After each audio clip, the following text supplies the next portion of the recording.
menurut ayat Quran dan hadis Nabi itu nanti ada bermacam-macam. Ada orang beriman itu yang dimasukkan surga. Ada orang beriman itu yang dimasukkan ke dalam surga. Ada orang beriman itu yang disebut penduduk surga. Kenapa lain-lain, Pak? Karena waktu di dunia amalannya juga lain-lain. Ada orang beriman yang masuk surga. Ini paling murah tiketnya. Mau masuk surga? Kata Nabi begini, ma min abdin qala la ilaha illallah thumma mata ala dhalik illa dakhalal jannah. Kalau seorang hamba sudah mengucap dua kalimat syahadat, dia yakin dengan kebenaran kalimat itu sampai matinya, orang itu akan masuk surga. Abi Dzar yang waktu itu diajak bicara heran, ya Rasul kok gampang betul? Iya. Walaupun orang itu mencuri, iya. Walaupun orang itu berzina, iya. Biar dia mencuri, biar dia berzina, kalau dia sudah mengucap dua kalimat syahadat, dia yakin dengan kebenaran kalimat itu sampai matinya, itu orang akan masuk surga. Jadi masuk surga cukup dua kalimat syahadat, yakin sampai mati, masuk surga. Itu perkara masuk. Tapi kalau pertanyaannya diterusin, masuknya kapan, Pak? Nah, ini lain lagi urusannya. Sebab ada yang masuknya itu langsung, ada yang mampir dulu. Di sana tempat cuma dua, kalau tidak surga, neraka. Mau ke surga tapi mampir dulu, yang mampirnya jelas di neraka. Kenapa? Dalam hadis qudsi ada riwayat, nanti itu di akhirat, setelah Allah selesai mengatur penduduk surga masuk surga, yang neraka masuk neraka, Allah berkata kepada malaikat Malik, malaikat Malik, labaik ya Allah, itu bajingan-bajingan tengik, manusia-manusia durjana yang waktu di dunia tidak mau sujud, jauh dari ulama, gemar melakukan yang munkarat dan maksiat, hidup di tengah masyarakat selalu jadi bibit keonaran, kufur, sudah masuk neraka semua. Sudah ya Allah. Nah, kalau sudah, coba sekarang kamu masuk, Malik. Saya, iya, masuk neraka. Mau apa ya Allah? Kata Allah, akhriju minan nar man kana fi qalbihi misqala habbatin min khardalin min iman. Kau masuk neraka, cari di dalam neraka orang-orang yang ada imannya walaupun kecil sebesar biji zarah, angkat mereka keluar. Masuk malaikat Malik ke neraka, cari orang yang ada imannya, korek-korek. Ya repot, udah pada gosong. Yang ada imannya diangkat ke atas, yang ada imannya diangkat ke atas, lalu dimandikan di Nahrul Hayat, namanya sungai kehidupan di akhirat nanti. Cakep lagi rupanya, bersih lagi wajahnya, apel di hadapan Allah. Kata Allah, bagaimana mas?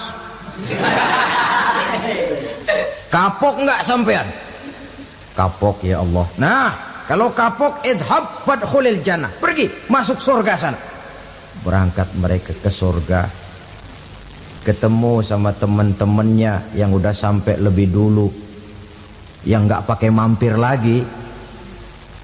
Terjadi dialog. Kata teman-temannya yang udah pada nyampe duluan, mas, iya, emang baru sampai?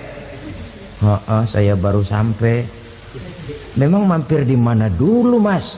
Kita sudah lama sampai di surga. Saudara buka surah Al-Muddatsir ayat 34-35. Ma salakakum fis saqar? Kenapa kamu mampir di neraka Saqar? Qalu lam naku minal musallin.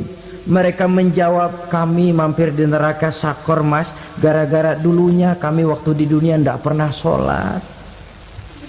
Tidak pernah sholat? Tidak pernah. Karena rumahnya dekat masjid. Cuma dekat doang mas. Sholat mah enggak saya. Enggak pernah ngasih makan fakir miskin, enggak pernah hadir di majelis taklim, pendeknya enggak pernah melakukan kebajikan, maka saya pun mampir di neraka sakor. Untung betul saya punya iman mas sedikit. Waktu hidup di dunia dulu saya pernah mengucap 2 kalimat syahadat, sekali-kalinya waktu mau kawin. Masya Allah. Untung saja kawin, kalau nggak kawin polos.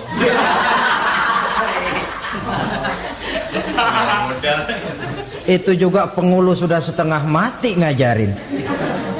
Asyhadu alla, asyaduaan, asyaduaan.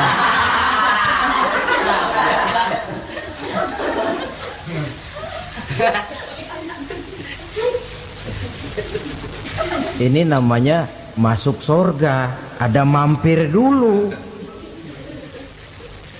Ada pula orang mukmin itu yang dimasukkan surga. Namanya dimasukkan kan terima beres. Saya masuk ke rumah, jalan sendiri, cari tempat sendiri. Saya dimasukkan ke dalam rumah, terima beres. Pokok ada di dalam, itu dimasukkan namanya. Nggak pakai mampir.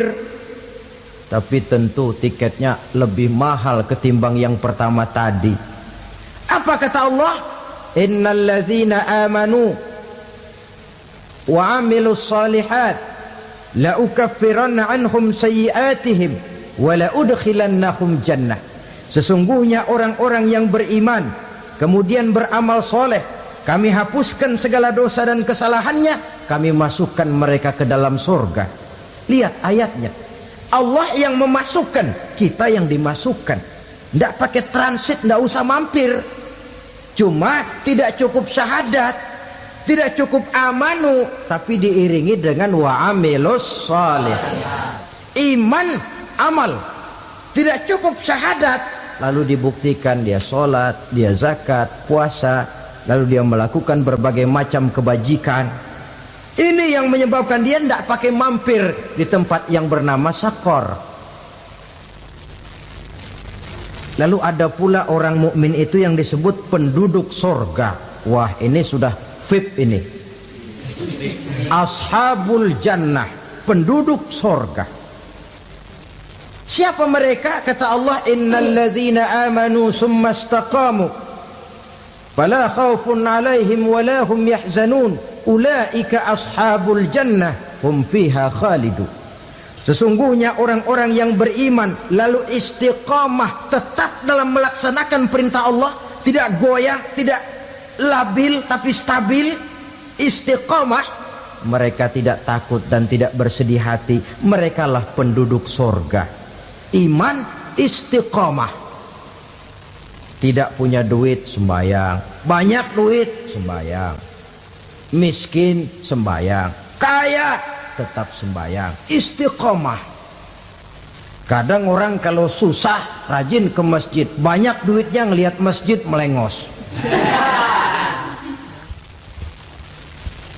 Waktu miskin hamba Allah, setelah kaya jadi hamba harta.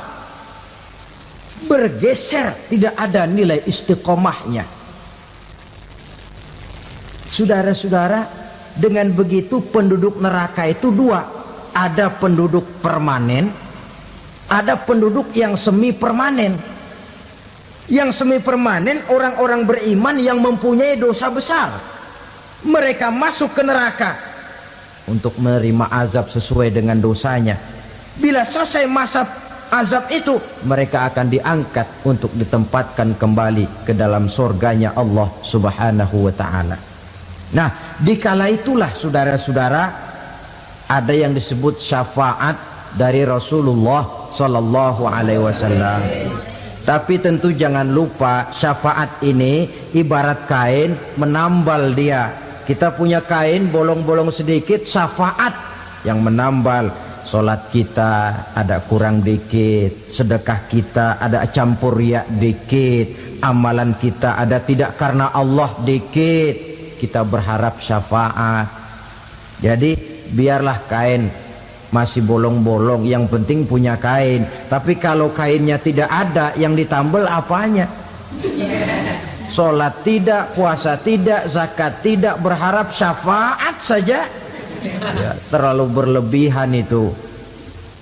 Saudara hadirin yang saya hormati, apabila selesai proses penghisaban, proses penghitungan, maka dikala itulah manusia terbagi dalam dua kelompok besar.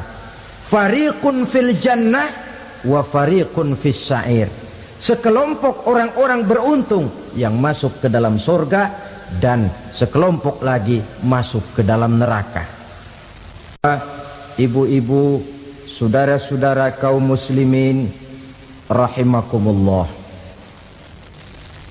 pada pertemuan yang lalu sudah saya jelaskan bahwa hidup selalu berakhir dengan kematian.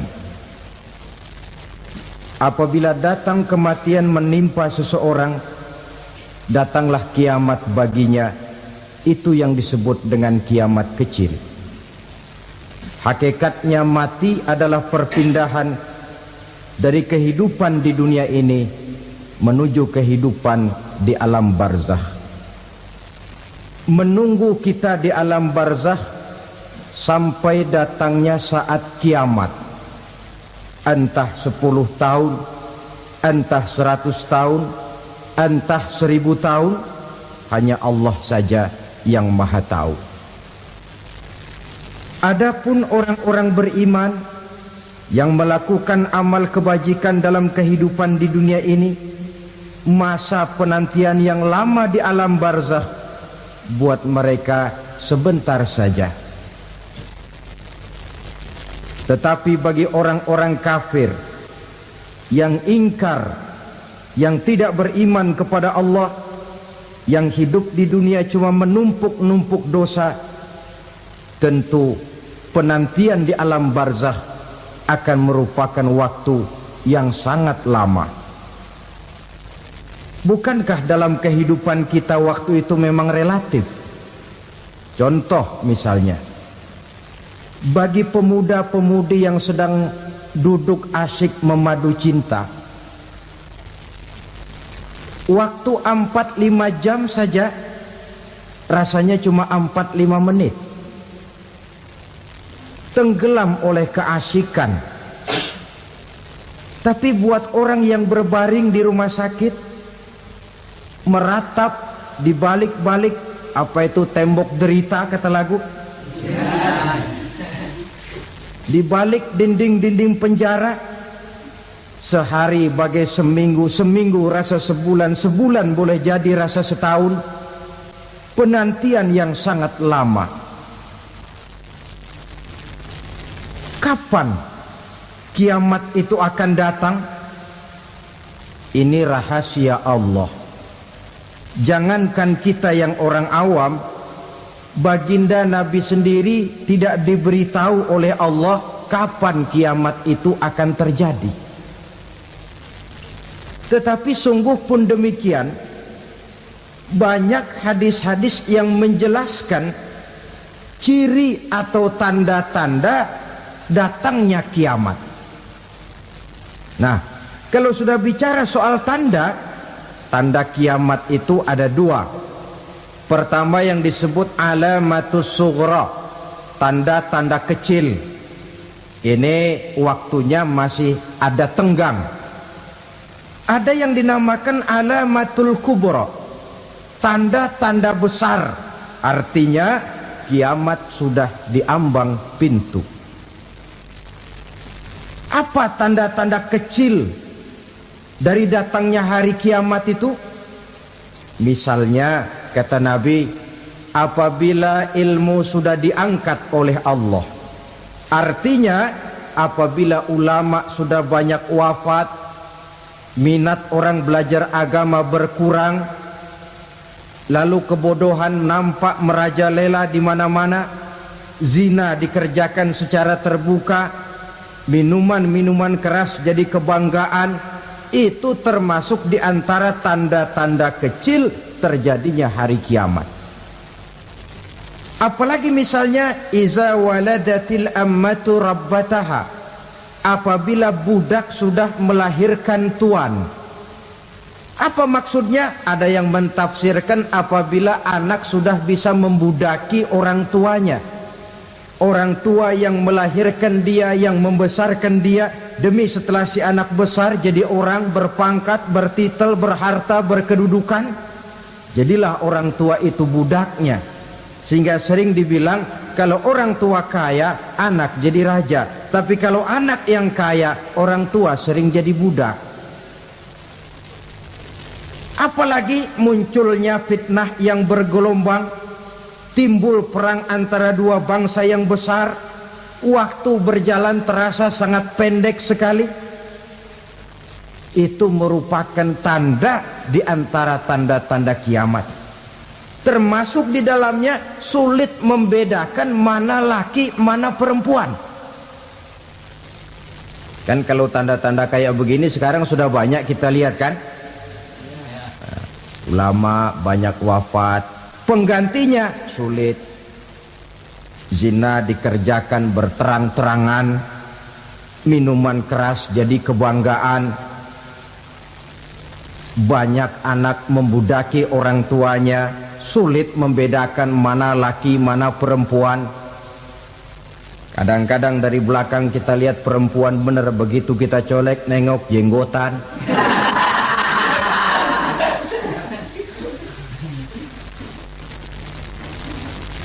Ini termasuk tanda-tanda kecil.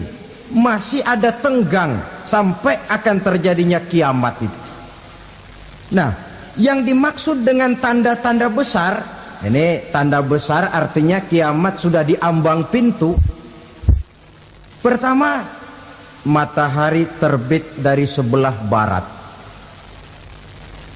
Apabila matahari sudah terbit dari arah sebelah barat, tertutuplah sudah pintu taubat.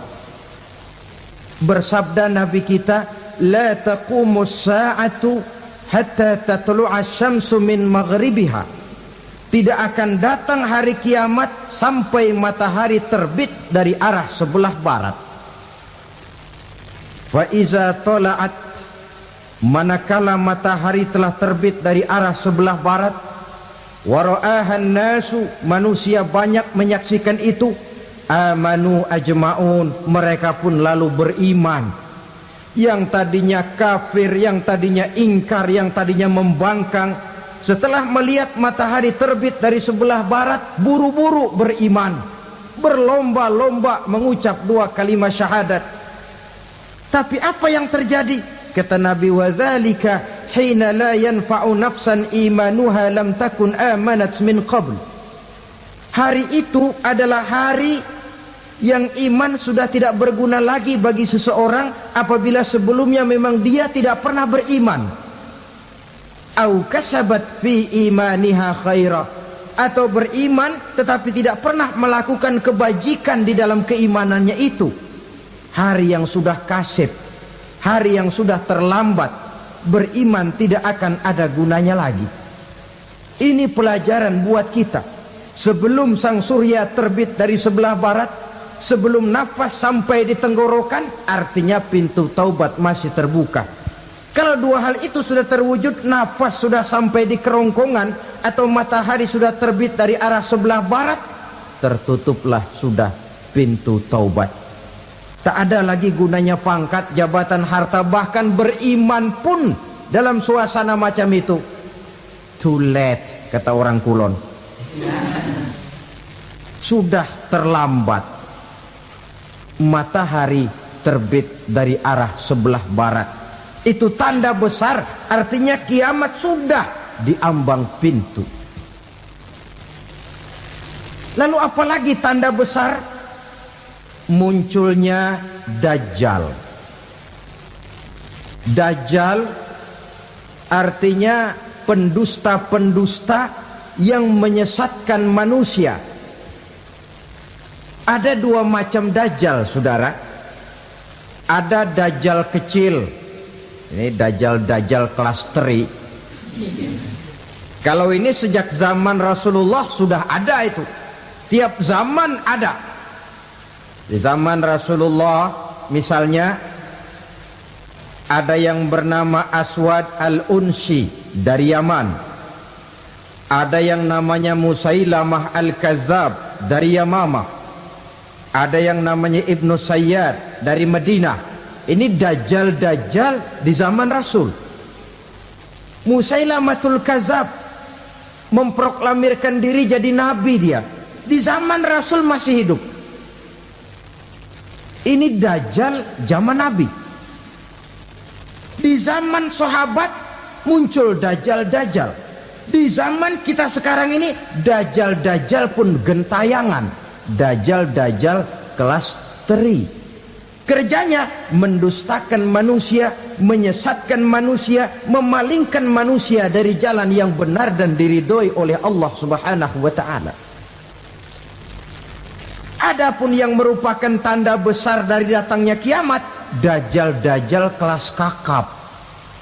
Pembohong-pembohong besar yang menyesatkan masyarakat manusia berpaling dari jalan Allah mengikuti jalan mereka. Apa sih ciri dajjal itu? Kata Nabi dalam hadis Bukhari Muslim, innad dajjala, sesungguhnya yang namanya dajjal itu yakhruju, satu saat akan muncul mendekati hari kiamat. Wa inna ma'ahu ma'an, si dajjal ini membawa air. Wa naran, dan juga membawa api. Dua simbol. Di tangan yang satu dia bawa air, di tangan yang satu dia bawa api.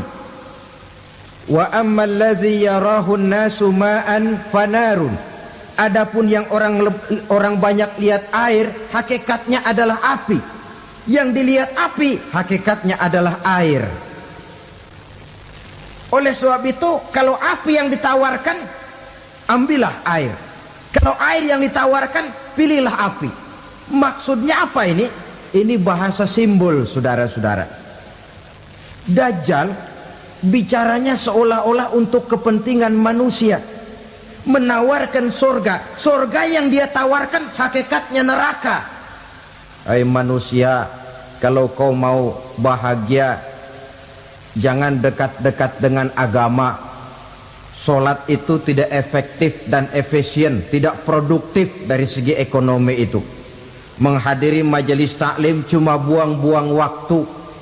Tahajud, tasbih, tahlil, baca Quran, apa itu? Pekerjaan mubazir saja. Hidup ini cuma sekali, masa yang cuma sekali, manfaatkan dengan sebaik-baiknya.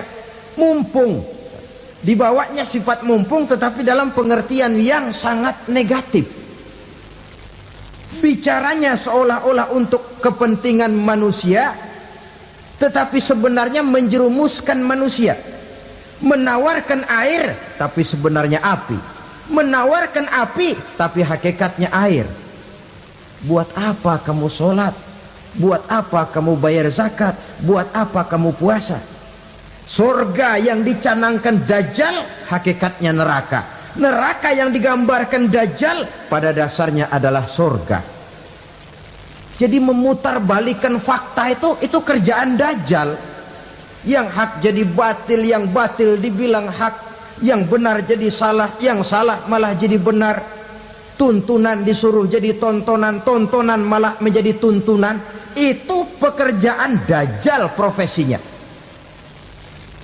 Zamannya Nabi Adam, Dajjalnya kan iblis. Betul? Betul.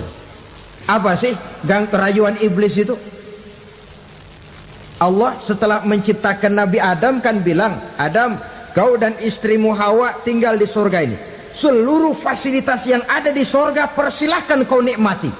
Satu yang tidak boleh, jangan coba-coba dekati pohon khuldi.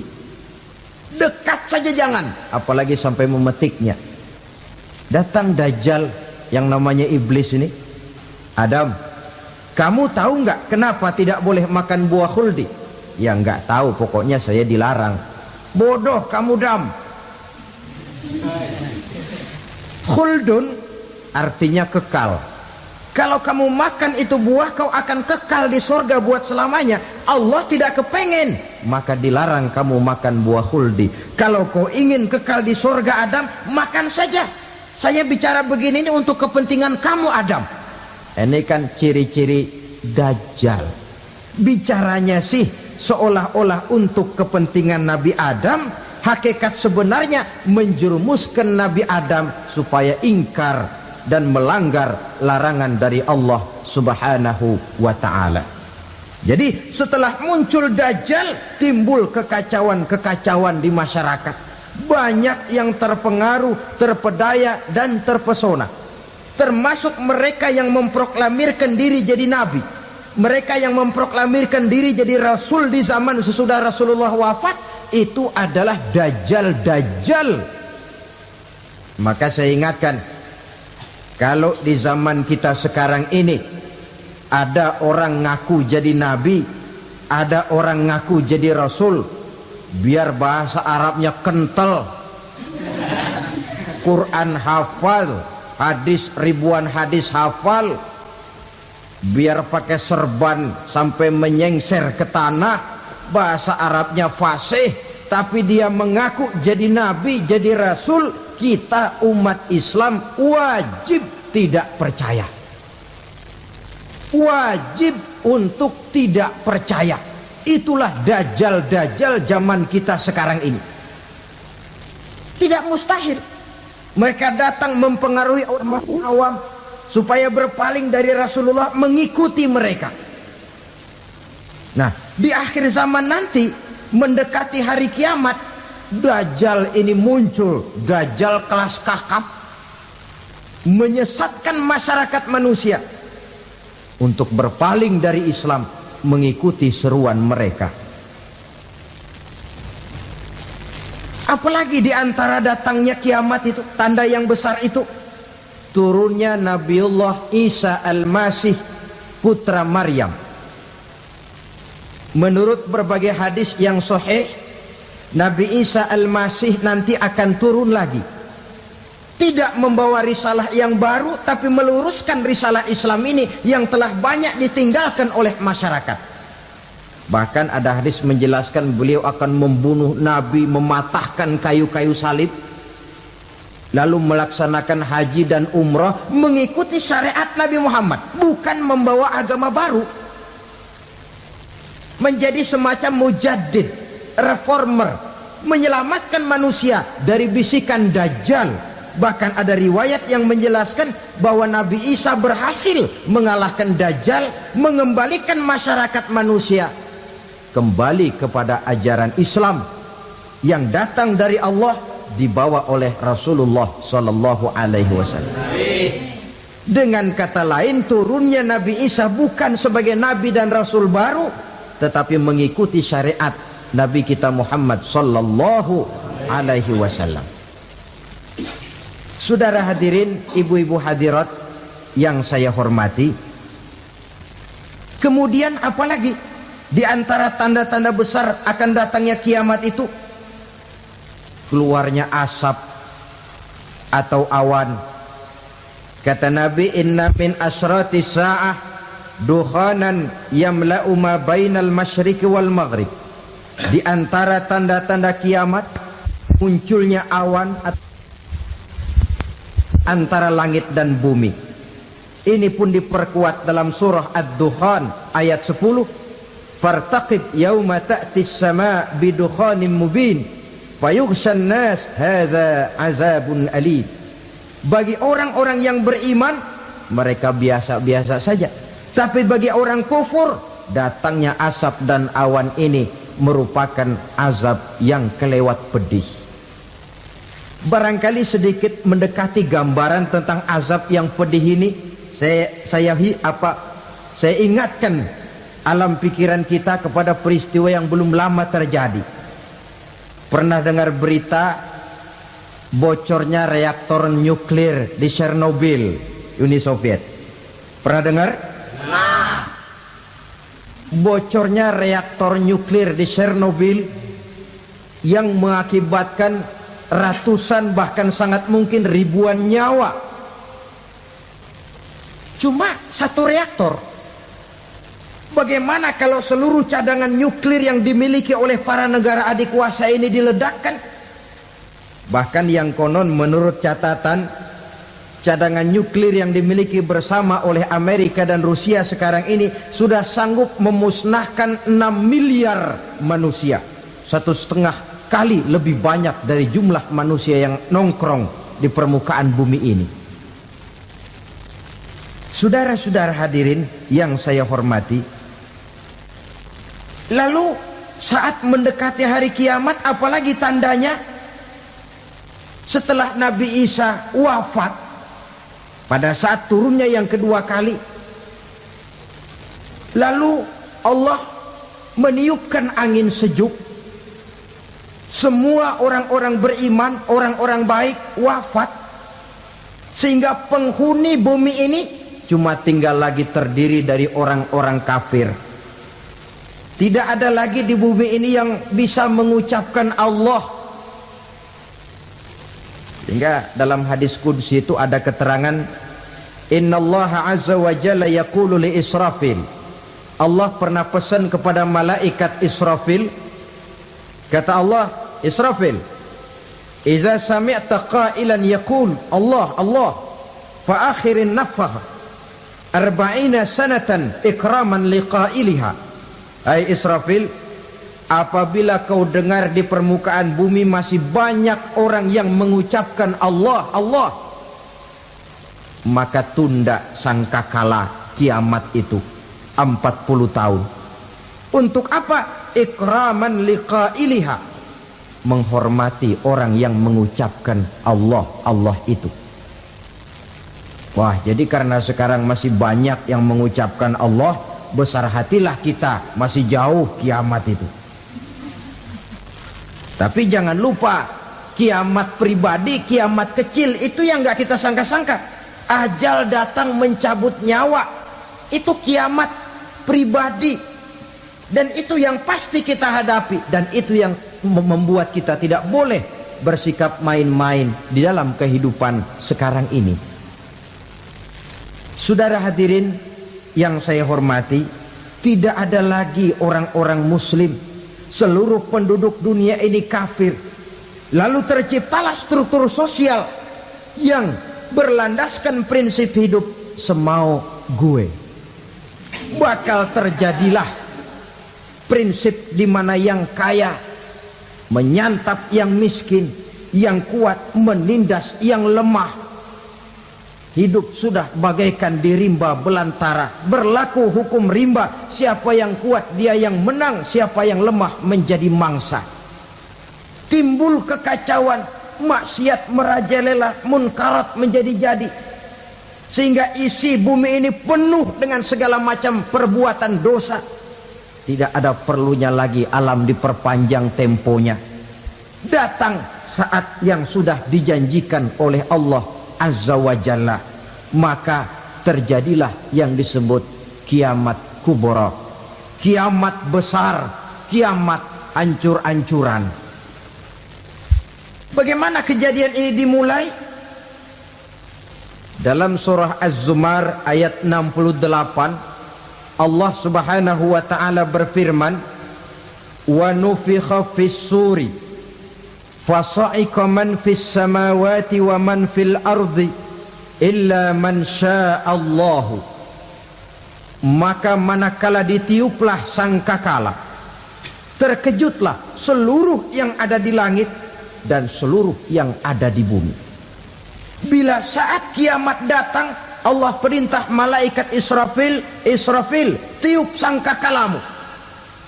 Ditiuplah sangkakala oleh malaikat Israfil. Yang akibat daripada tiupan itu, seluruh yang ada di langit, seluruh yang ada di permukaan bumi terkejut. Yang ada di langit siapa? Malaikat kan. Bayangin aja kalau malaikat kaget, apalagi kita. Terkejut seluruh makhluk yang ada di bumi, yang ada di langit mendengar suara sangkakala itu. Bunyinya tidak sanggup kita bayangkan dahsyatnya. Ledakan nuklir, ledakan neutron belum apa-apa ketimbang bunyi sangkakala malaikat Israfil ini.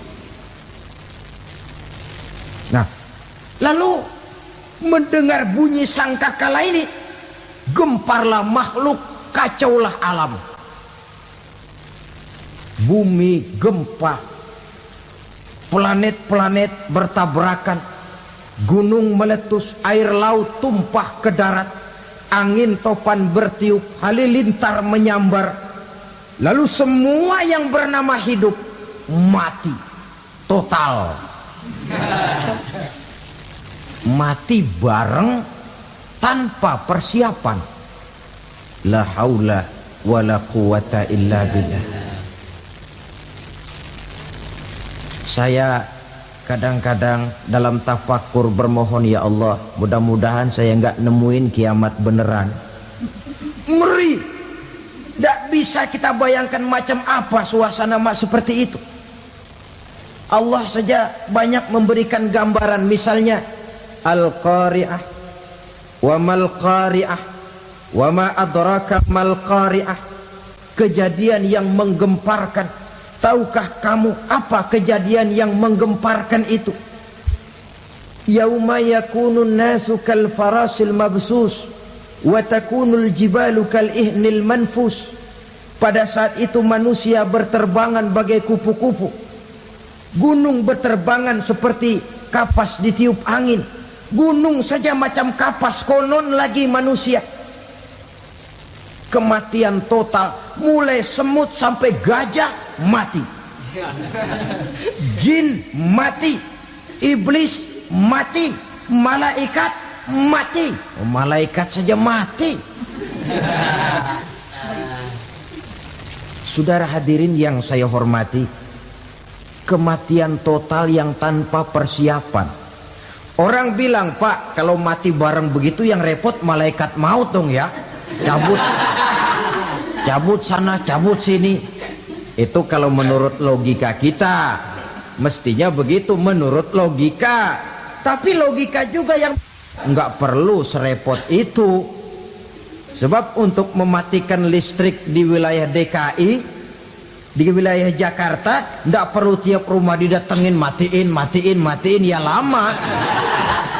Cukup dari kantor pusatnya saja PLN tekan satu tombol, gelaplah seluruh Jakarta. Saudara hadirin yang saya hormati, kematian total. Lalu setelah kematian total, planet-planet juga mati, dalam arti tidak bergerak dan beredar. Angin mati, dalam arti tidak bertiup. Air mati, dalam arti tidak ada riak gelombang. Pokoknya semua mati.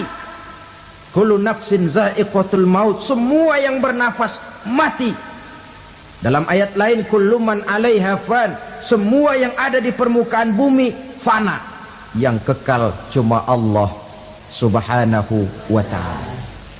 Yang paling belakang mati malaikat maut dan malaikat Israfil. Tapi mati juga sesuai dengan janji Allah. 10 lamanya. Tidak dijelaskan oleh Abi Hurairah 40 jam, apa 40 hari, apa 40 tahun. Hadis-hadis cuma menyebutkan 40 saja. Sunyi alam. Yang tinggal cuma Allah saja lagi. Ketika itu Allah berseru-seru, katanya, limanil mulkul yauma. Siapa para penguasa hari ini? Mana itu raja-raja dan penguasa yang dulu mengaku jadi Tuhan? Fir'aun. Mana Fir'aun sekarang? Yang dulu jadi raja, merasa berhasil, sombong, lalu tidak mau turun-turun dari kekuasaannya, sampai kepada puncak kekurang ajarannya mengangkat diri jadi Tuhan. Mana itu Fir'aun? Namrus. Mana sekarang Namrus? La ilaha illa ana. Ternyata tidak ada Tuhan lain selain daripada aku, kata Allah. Proses kemudian, saudara-saudara, turunlah hujan dari langit. 40 lamanya hujan itu. Tidak jelas juga 40 jam apa 40 hari. Setelah air turun membasahi, datanglah tiupan sangkakala yang kedua. Semua yang bernama mati bangkit dari kuburnya masing-masing. Ini yang disebut Yaumul Ba'thi, hari kebangkitan. Allahu Akbar. Pada saat kita bangkit dari kubur kita masing-masing, kumpul di padang mahsyar namanya. Bayangin aja, saya sendiri nggak sanggup bayangin. Manusia sejak zaman Adam sampai zaman kiamat kumpul bareng di tempat sama. Berapa banyaknya itu?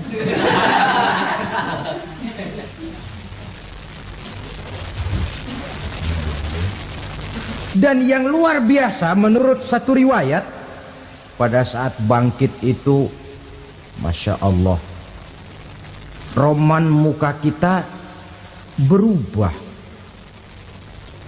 disesuaikan dengan amalan kita waktu di dunia ini. Barang siapa yang waktu di dunia amalannya itu amalan tikus, di akhirat nanti dia bangkit dari kubur, mukanya seperti muka tikus. Gagah betul badannya, tapi mukanya seperti tikus. Kenapa? Amalannya waktu di dunia seperti amalan tikus. Apa amalan tikus itu? Suka ngegeragoti barang yang sudah disimpan rapi-rapi. Orang sudah simpan uang rapi-rapi, simpan perhiasan rapi-rapi, digeragoti oleh tikus. Maling-maling, pencoleng-pencoleng, koruptor-koruptor, itu nanti di akhirat nanti kita lihat mukanya seperti muka tikus. Oh, ini waktu di dunia suka nyolong, mukanya seperti muka tikus. Barang siapa yang waktu di dunia ini amalannya itu amalan macan, dia akan bangkit nanti mukanya seperti muka macan. Apa amalan macan? Macan itu amalannya menang-menangan. Orang yang mau menang saja nggak mau mengalah. Coba lihat di hutan. Kenal hutan nggak? Di hutan, raja hutan di mana-mana pasti macan. Betul kan? Betul. Padahal hutan belum pernah bikin pemilihan umum. Tapi macan tidak peduli ada pemilihan umum apa tidak, pokok saya raja. Sebab apa? Macan jadi raja itu bukan karena benar, tapi karena kuat jadi raja. Setelah dia jadi raja, rakyat hutan yang mesti dilindungi malah dimakan oleh raja macan. Kambing rakyat hutan dimakan oleh macan. Ayam rakyat hutan dimakan oleh macan. Itu nanti kita lihat di akhirat itu mukanya seperti muka macan, gagah betul. Lalu barang siapa yang di dunia ini amalannya itu seperti amalan anjing, nanti dia punya muka seperti muka anjing. Apa amalan anjing? Pertama, anjing itu kalau disuruh jaga rumah, dia tidak bisa membedakan mana maling, mana tamu. Biar yang datang maling, kalau bawa tulang, anjing kalem.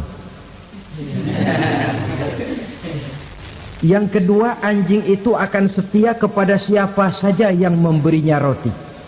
Siapa yang memberinya roti, itulah majikannya. Apa kata majikannya, pasti dia laksanakan. Soal benar atau salah, dia tidak peduli. Setelah anjing dapat roti, dia tidak punya pilihan lain kecuali bilang, abdi mah kumaha juragan wae ayeuna mah.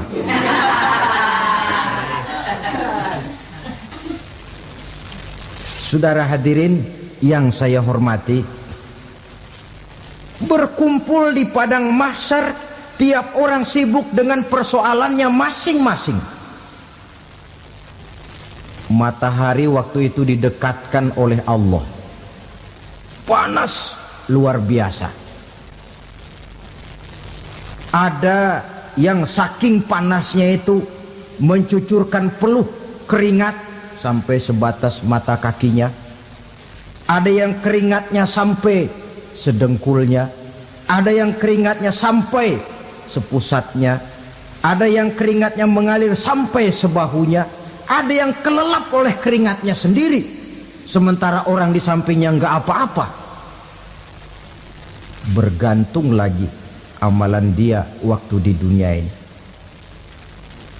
Saudara-saudara, sebagian orang dalam kepanikan padang mahsyar berombong-rombong datang mereka menghadap Nabi Adam. Ya Adam, anta abal bashar.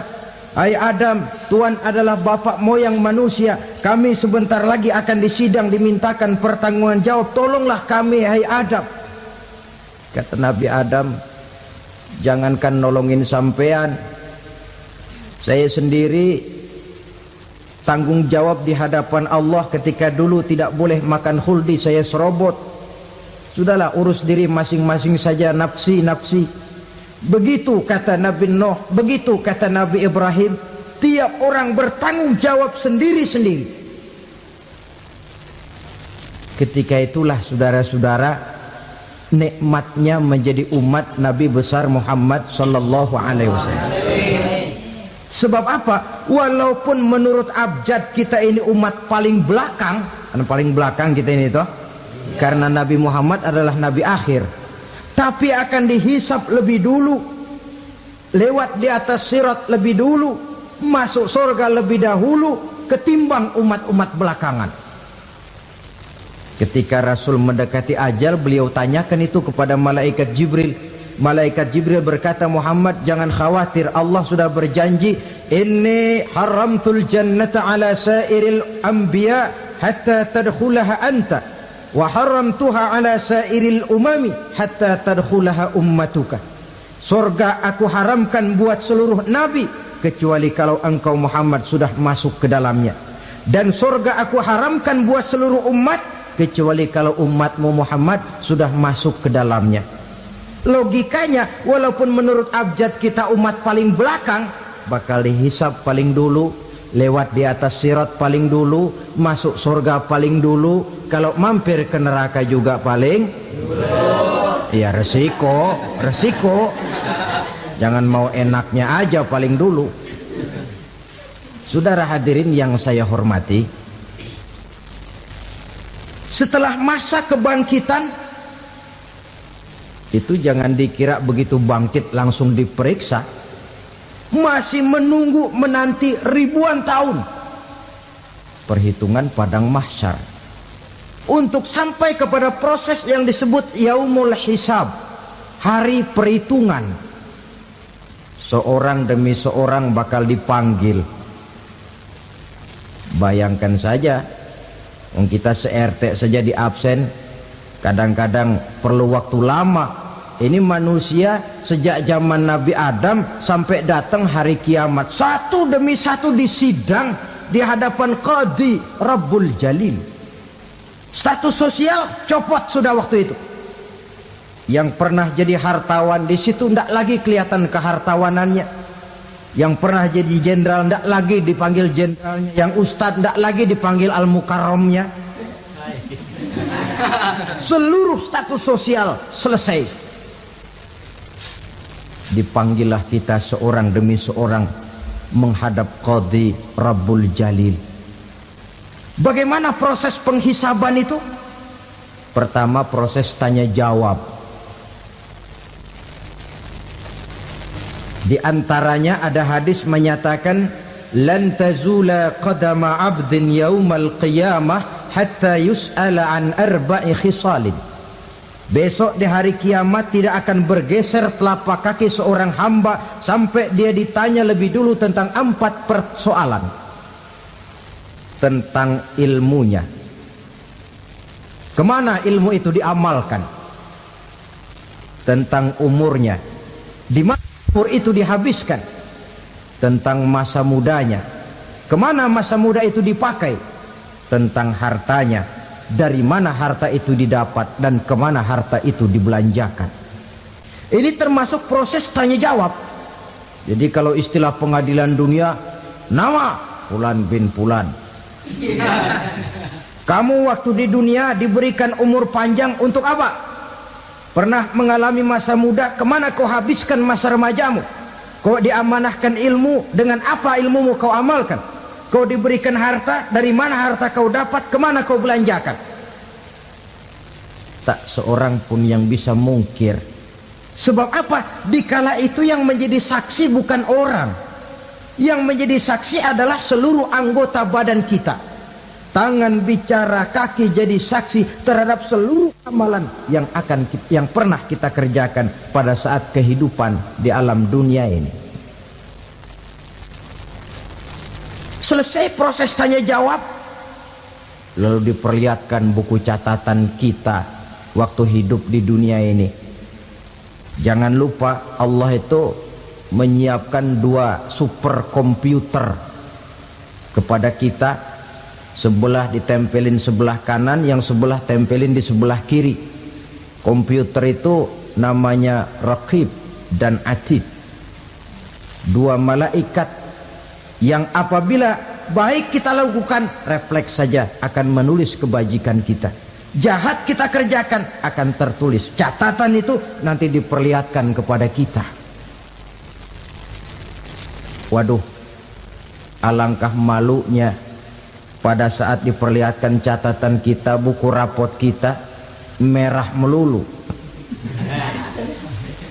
Barangkali diperiksa sambil diomelin, brengsek lo. Buku merah melulu begini, bagaimana waktu hidup di dunia? Tidak cukup diperlihatkan buku catatan kehidupan, rekaman kehidupan. Rekaman kehidupan kita secara utuh sejak terlahir sampai ajal datang merenggut nyawa. Barangkali mirip dengan video sekarang ini, di mana terekam dengan baik seluruh kegiatan kita sejak yang sekecil-kecilnya sampai kepada yang sebesar-besarnya. Untuk kemudian kita pun menerima balasan. In khairan fa khairun wa in syarran fa syarrun. Kalau baik ya baik balasannya, kalau jahat ya jahat juga balasannya. Catatan-catatan kita diberikan. Kalau banyak kebajikannya diberikan di tangan kanan dengan cara yang halus. Kalau banyak kejahatannya diberikan dari sebelah kiri atau dilempar dari belakang. Itulah sebabnya sejak di dunia ini kita sudah mohon kepada Allah. Ketika berwudu membasuh tangan kanan, apa kita bilang? Allahumma a'tini kitabi biyamini wa hasibni hisaban yasira. Ya Allah, berikan saya kitab di tangan kanan, dan kalau saya memang perlu dihisap, hisaplah saya yang seringan-ringannya. Tangan kiri berlindung kita kepada Allah. Jangan sampai diberikan kitab di tangan kiri atau dari arah sebelah belakang. Wa a'udzubika an tu'tiya kitabi bishimali aw min wara'i zuhri, dari arah sebelah belakang. Na'udzubillah min dzalik.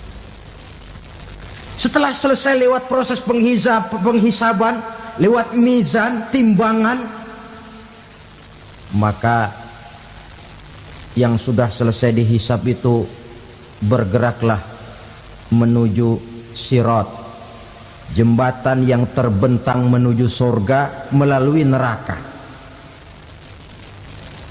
Saudara-saudara, panjangnya perjalanan sirat itu memakan waktu ratusan tahun.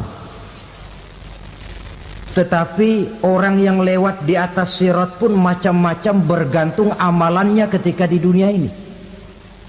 Ada yang lewat di atas sirat itu kalbarkil khatib, seperti kilat yang menyambar, lep, sudah sampai dia di surga.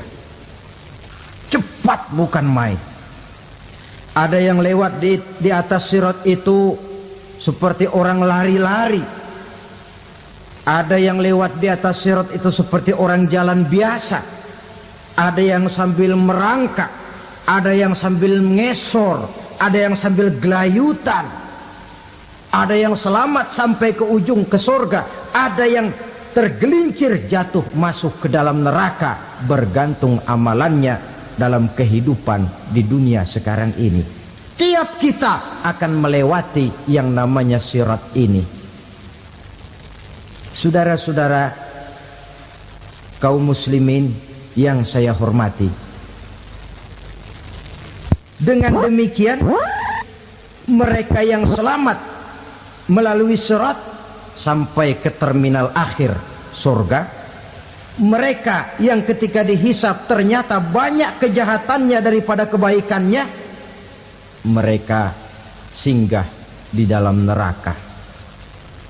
Nah, adapun orang-orang yang beriman menurut ayat Quran dan hadis Nabi itu nanti ada bermacam-macam. Ada orang beriman itu yang dimasukkan surga. Ada orang beriman itu yang dimasukkan ke dalam surga. Ada orang beriman itu yang disebut penduduk surga. Kenapa lain-lain, Pak? Karena waktu di dunia amalannya juga lain-lain.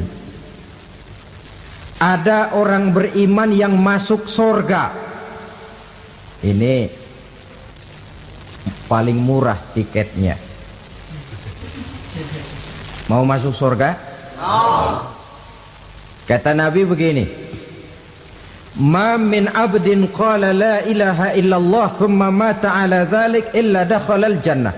Kalau seorang hamba sudah mengucap dua kalimat syahadat, dia yakin dengan kebenaran kalimat itu sampai matinya, orang itu akan masuk surga. Abi Dzar yang waktu itu diajak bicara heran, ya Rasul kok gampang betul? Iya, walaupun orang itu mencuri, iya, walaupun orang itu berzina, iya, biar dia mencuri, biar dia berzina, kalau dia sudah mengucap dua kalimat syahadat, dia yakin dengan kebenaran kalimat itu sampai matinya, itu orang akan masuk surga.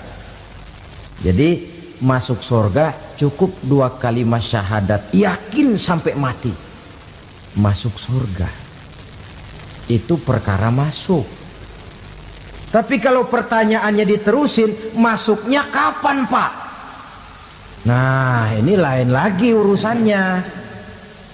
Sebab ada yang masuknya itu langsung, ada yang mampir dulu. Di sana tempat cuma dua, kalau tidak surga, neraka. Mau ke surga tapi mampir dulu, yang mampirnya jelas di neraka. Kenapa? Dalam hadis qudsi ada riwayat, nanti itu di akhirat, setelah Allah selesai mengatur penduduk surga masuk surga, yang neraka masuk neraka, Allah berkata kepada malaikat Malik, malaikat Malik, labaik ya Allah, itu bajingan-bajingan tengik, manusia-manusia durjana yang waktu di dunia tidak mau sujud, jauh dari ulama, gemar melakukan yang munkarat dan maksiat, hidup di tengah masyarakat selalu jadi bibit keonaran, kufur, sudah masuk neraka semua. Sudah ya Allah. Nah, kalau sudah, coba sekarang kamu masuk, Malik. Saya, iya, masuk neraka. Mau apa ya Allah? Kata Allah, akhriju minan nar man kana fi qalbihi misqala habatin min khardalin min iman. Kau masuk neraka, cari di dalam neraka orang-orang yang ada imannya walaupun kecil sebesar biji zarah, angkat mereka keluar. Masuk malaikat Malik ke neraka, cari orang yang ada imannya, korek-korek. Ya repot, udah pada gosong. Yang ada imannya diangkat ke atas, yang ada imannya diangkat ke atas, lalu dimandikan di Nahrul Hayat, namanya sungai kehidupan di akhirat nanti. Cakep lagi rupanya, bersih lagi wajahnya, apel di hadapan Allah. Kata Allah, bagaimana mas? Kapok nggak sampean? Kapok ya Allah. Nah, kalau kapok, idhab fadkhulil jannah, pergi masuk surga sana. Berangkat mereka ke surga. ketemu sama teman-temannya yang udah sampai lebih dulu, yang nggak pakai mampir lagi. Terjadi dialog. Kata teman-temannya yang udah pada nyampe duluan, "Mas, iya, emang baru sampai?" Saya baru sampai." "Memang mampir di mana dulu, Mas? Kita sudah lama sampai di surga." Saudara buka surah Al-Muddatsir ayat 34-35. "Ma salakakum fis saqar?" Kenapa kamu mampir di neraka Saqar? Qalu lam naku minal musallin. Mereka menjawab, kami mampir di neraka Saqar, Mas, gara-gara dulunya kami waktu di dunia tidak pernah sholat. Tidak pernah sholat? Tidak pernah. Kan rumahnya dekat masjid. Cuma dekat doang, Mas. Sholat mah enggak saya. Enggak pernah ngasih makan fakir miskin, enggak pernah hadir di majelis taklim, pendeknya enggak pernah melakukan kebajikan. Maka saya pun mampir di neraka Saqar. Untung betul saya punya iman, Mas, sedikit. Waktu hidup di dunia dulu saya pernah mengucap 2 kalimat syahadat. Sekali-kalinya waktu mau kawin. Masya Allah. Untung saja kawin. Kalau nggak kawin polos.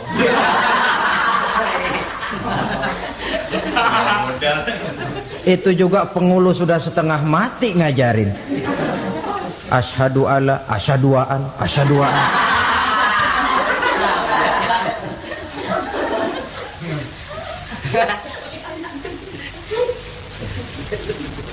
Ini namanya masuk surga, ada mampir dulu.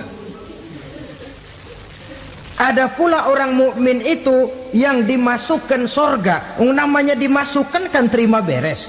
Saya masuk ke rumah, jalan sendiri, cari tempat sendiri. Saya dimasukkan ke dalam rumah, terima beres, pokok ada di dalam, itu dimasukkan namanya. Nggak pakai mampir. Tapi tentu tiketnya lebih mahal ketimbang yang pertama tadi. Apa kata Allah? Innal ladzina amanu wa amilus salihat la ukaffiranna anhum sayyi'atihim wa la udkhilannahum jannah. Sesungguhnya orang-orang yang beriman kemudian beramal soleh, kami hapuskan segala dosa dan kesalahannya, kami masukkan mereka ke dalam surga. Lihat ayatnya. Allah yang memasukkan, kita yang dimasukkan. Tidak pakai transit, tidak usah mampir. Cuma tidak cukup syahadat, tidak cukup amanu, tapi diiringi dengan wa'amilus salih. Iman, amal. Tidak cukup syahadat, lalu dibuktikan dia sholat, dia zakat, puasa, lalu dia melakukan berbagai macam kebajikan. Ini yang menyebabkan dia tidak pakai mampir di tempat yang bernama Saqar. Lalu ada pula orang mukmin itu yang disebut penduduk surga. Wah, ini sudah VIP ini. Ashabul jannah, penduduk surga. Siapa mereka? Kata Allah, innal ladzina amanu summa istaqamu fala khaufun 'alaihim wala hum yahzanun ulaika ashabul jannah hum fiha khalidun. Sesungguhnya orang-orang yang beriman lalu istiqamah, tetap dalam melaksanakan perintah Allah, tidak goyang, tidak labil tapi stabil, istiqamah, mereka tidak takut dan tidak bersedih hati. Merekalah penduduk surga. Iman, istiqamah. Tidak punya duit, sembahyang. Banyak duit, sembahyang. Miskin, sembahyang. Kaya, tetap sembahyang. Istiqamah. Kadang orang kalau susah rajin ke masjid, banyak duitnya ngelihat masjid melengos. Waktu miskin hamba Allah, setelah kaya jadi hamba harta. Bergeser, tidak ada nilai istiqomahnya. Saudara-saudara, dengan begitu penduduk neraka itu dua. Ada penduduk permanen, ada penduduk yang semi permanen. Yang semi permanen orang-orang beriman yang mempunyai dosa besar. Mereka masuk ke neraka untuk menerima azab sesuai dengan dosanya.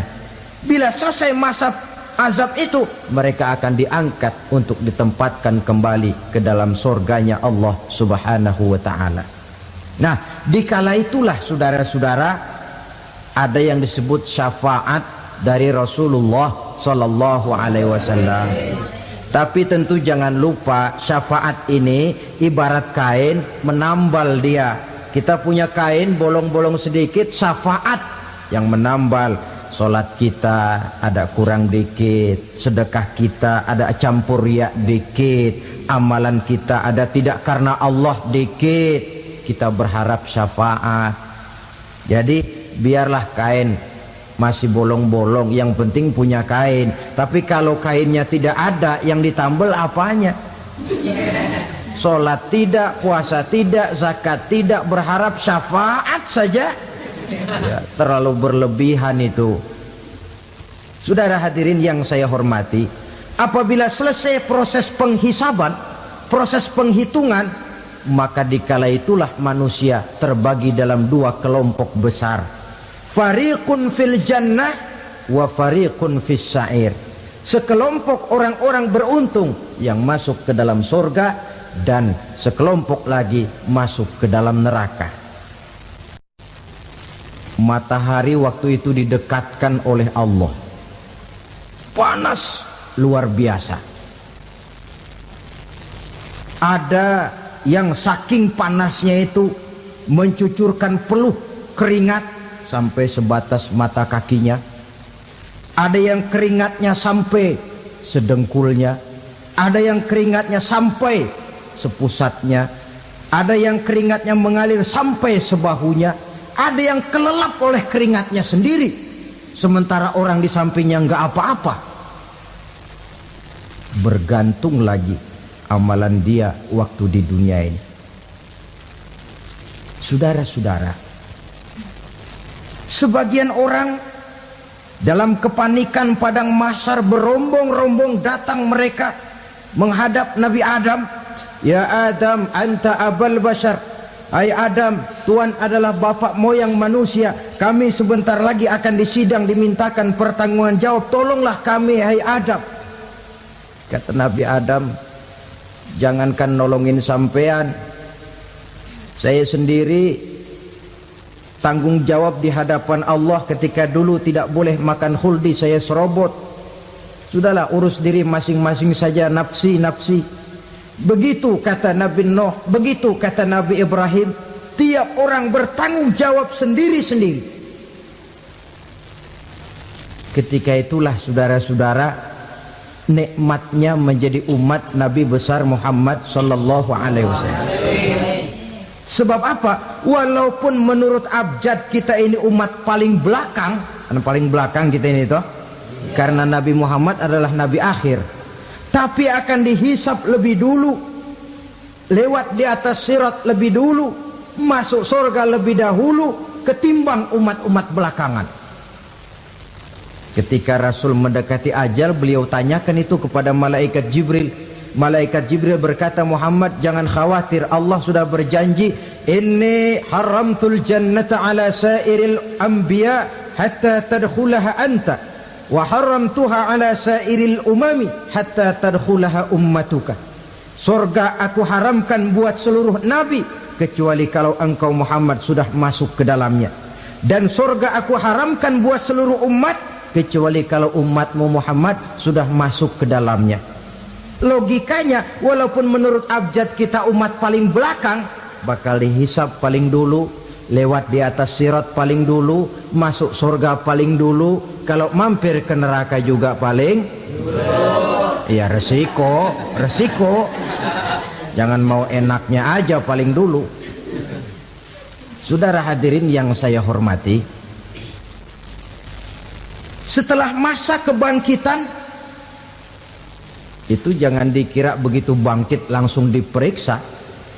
Masih menunggu menanti ribuan tahun perhitungan padang mahsyar untuk sampai kepada proses yang disebut yaumul hisab, hari perhitungan. Seorang demi seorang bakal dipanggil.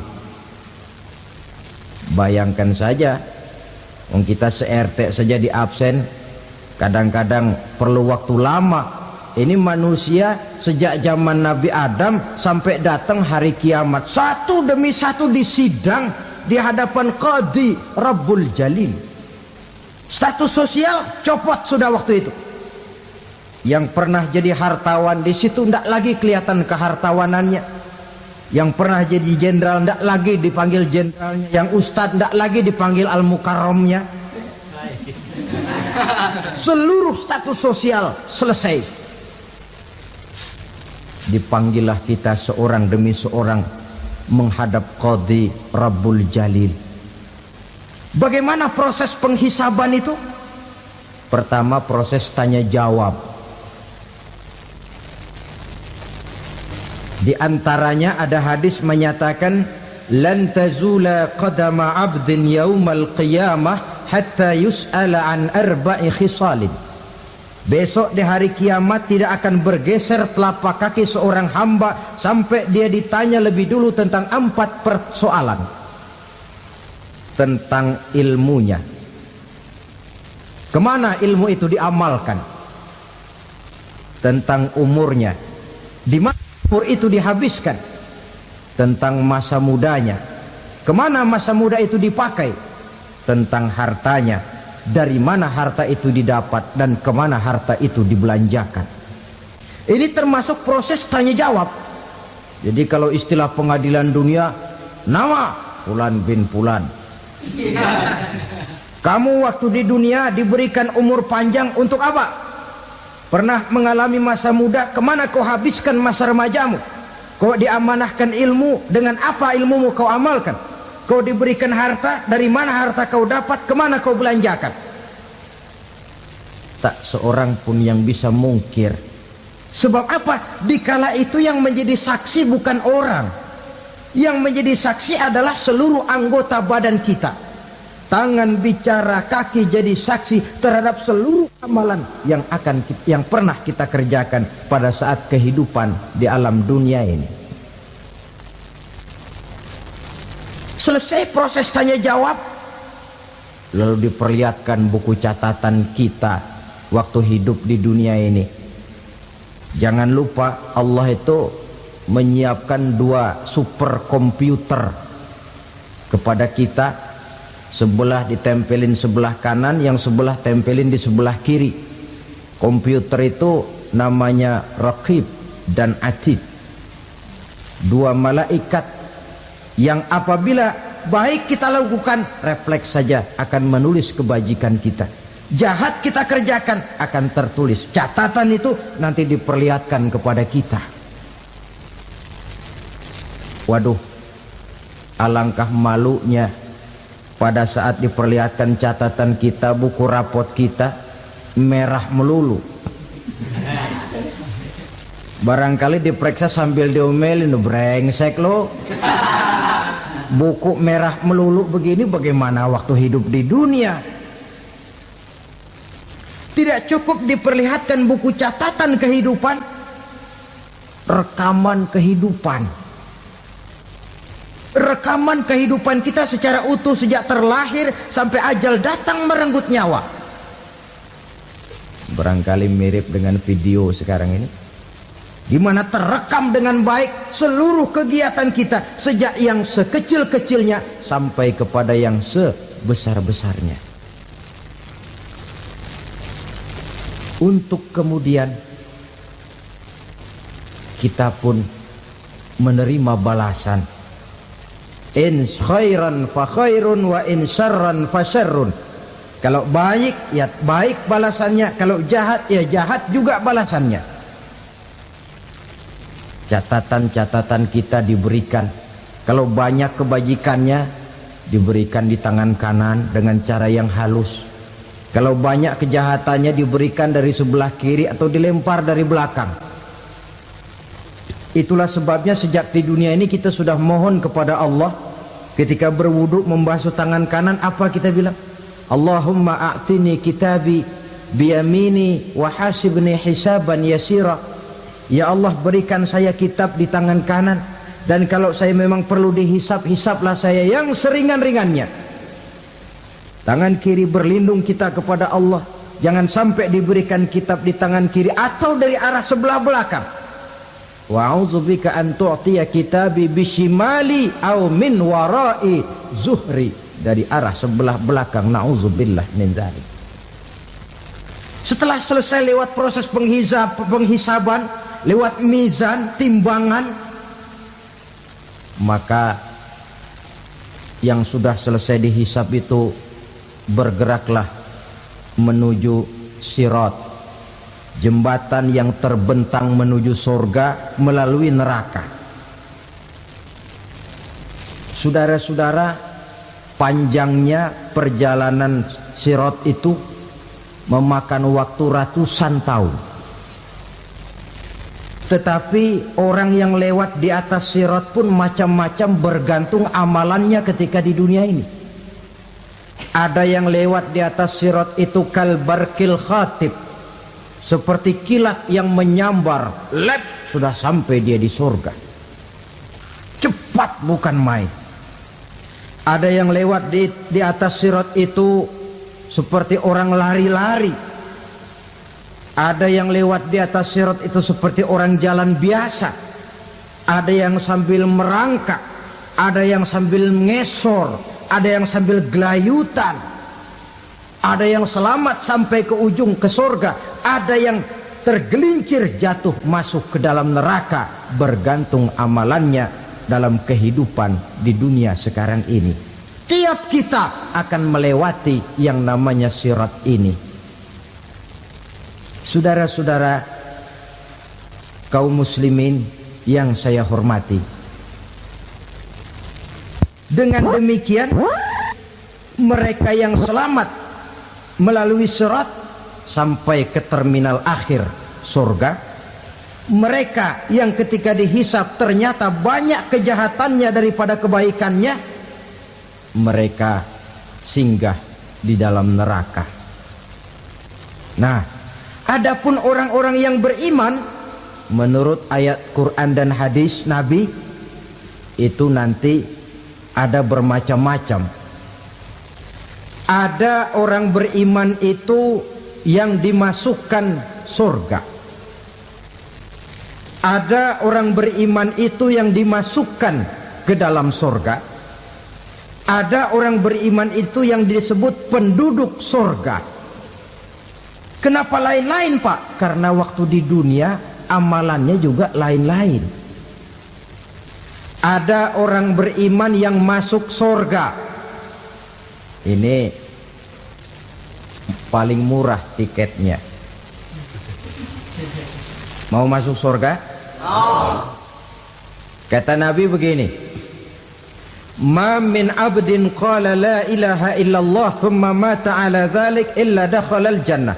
Kalau seorang hamba sudah mengucap dua kalimat syahadat, dia yakin dengan kebenaran kalimat itu sampai matinya, orang itu akan masuk surga. Abi Dzar yang waktu itu diajak bicara heran, ya Rasul kok gampang betul? Iya. Walaupun orang itu mencuri, iya. Walaupun orang itu berzina, iya. Biar dia mencuri, biar dia berzina, kalau dia sudah mengucap dua kalimat syahadat, dia yakin dengan kebenaran kalimat itu sampai matinya, itu orang akan masuk surga. Jadi masuk surga cukup dua kalimat syahadat, yakin sampai mati, masuk surga. Itu perkara masuk. Tapi kalau pertanyaannya diterusin, masuknya kapan, Pak? Nah, ini lain lagi urusannya. Sebab ada yang masuknya itu langsung, ada yang mampir dulu. Di sana tempat cuma dua, kalau tidak surga, neraka. Mau ke surga tapi mampir dulu, yang mampirnya jelas di neraka. Kenapa? Dalam hadis qudsi ada riwayat, nanti itu di akhirat, setelah Allah selesai mengatur penduduk surga masuk surga, yang neraka masuk neraka, Allah berkata kepada malaikat Malik, malaikat Malik, labaik ya Allah. Itu bajingan-bajingan tengik, manusia-manusia durjana yang waktu di dunia tidak mau sujud, jauh dari ulama, gemar melakukan yang munkarat dan maksiat, hidup di tengah masyarakat selalu jadi bibit keonaran, kufur, sudah masuk neraka semua. Sudah ya Allah. Nah, kalau sudah, coba sekarang kamu masuk, Malik. Saya, iya, masuk neraka. Mau apa ya Allah? Kata Allah, akhriju minan nar man kana fi qalbihi misqala habbatin min khardalin min iman.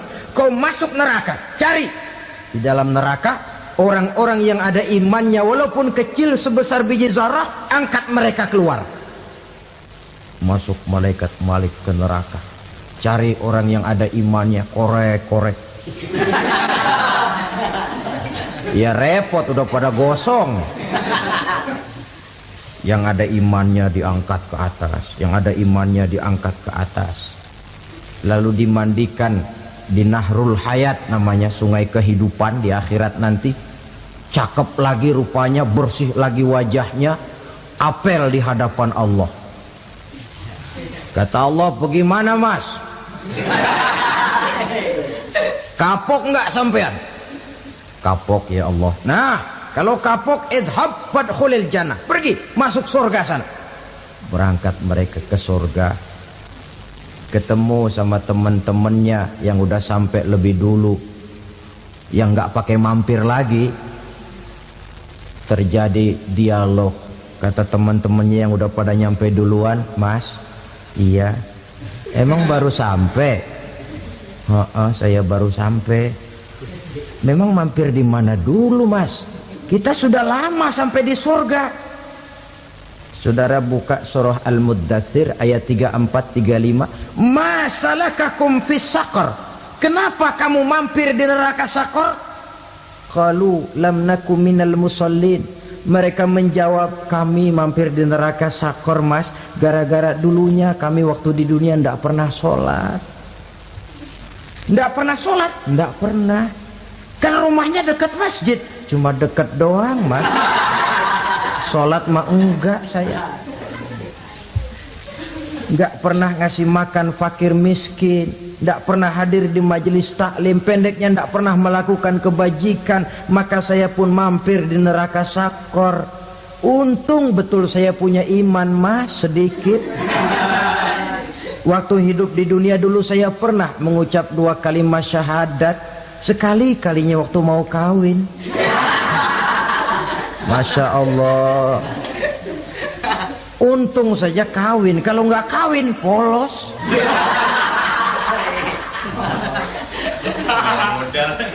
Itu juga pengulu sudah setengah mati ngajarin. Asyhadu alla, asyaduaan, asyaduaan.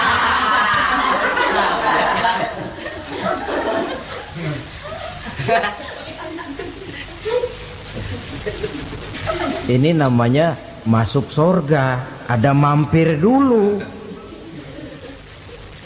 Ada pula orang mukmin itu yang dimasukkan surga. Namanya dimasukkan kan terima beres.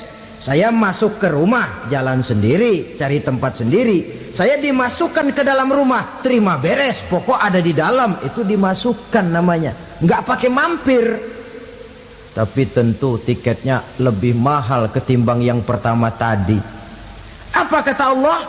Innal ladzina amanu wa amilus salihat la ukaffiranna anhum sayyi'atihim wa la udkhilannahum jannah. Sesungguhnya orang-orang yang beriman kemudian beramal soleh, kami hapuskan segala dosa dan kesalahannya, kami masukkan mereka ke dalam surga. Lihat ayatnya. Allah yang memasukkan, kita yang dimasukkan. Tidak pakai transit, tidak usah mampir. Cuma tidak cukup syahadat, tidak cukup amanu, tapi diiringi dengan wa'amilus salih. Iman, amal. Tidak cukup syahadat, lalu dibuktikan dia sholat, dia zakat, puasa, lalu dia melakukan berbagai macam kebajikan. Ini yang menyebabkan dia tidak pakai mampir di tempat yang bernama Saqar. Lalu ada pula orang mukmin itu yang disebut penduduk surga. Wah, ini sudah VIP ini. Ashabul jannah, penduduk surga. Siapa mereka? Kata Allah, innalladzina amanu summa istaqamu fala khaufun alaihim wala hum yahzanun ulaika ashabul jannah hum fiha khalidun. Sesungguhnya orang-orang yang beriman lalu istiqamah, tetap dalam melaksanakan perintah Allah, tidak goyang, tidak labil tapi stabil, istiqamah, mereka tidak takut dan tidak bersedih hati. Merekalah penduduk sorga. Iman, istiqamah. Tidak punya duit, sembahyang. Banyak duit, sembahyang. Miskin, sembahyang. Kaya, tetap sembahyang. Istiqamah. Kadang orang kalau susah rajin ke masjid, banyak duitnya ngelihat masjid melengos. Waktu miskin hamba Allah, setelah kaya jadi hamba harta. Bergeser, tidak ada nilai istiqomahnya. Saudara-saudara, dengan begitu penduduk neraka itu dua. Ada penduduk permanen, ada penduduk yang semi permanen. Yang semi permanen orang-orang beriman yang mempunyai dosa besar. Mereka masuk ke neraka untuk menerima azab sesuai dengan dosanya. Bila selesai masa azab itu, mereka akan diangkat untuk ditempatkan kembali ke dalam surganya Allah Subhanahu wa ta'ala. Nah, dikala itulah saudara-saudara, ada yang disebut syafaat dari Rasulullah Sallallahu Alaihi Wasallam. Tapi tentu jangan lupa, syafaat ini ibarat kain menambal dia. Kita punya kain bolong-bolong sedikit, syafaat yang menambal. Solat kita ada kurang dikit, sedekah kita ada campur riak dikit, amalan kita ada tidak karena Allah dikit, kita berharap syafaat. Jadi biarlah kain masih bolong-bolong, yang penting punya kain. Tapi kalau kainnya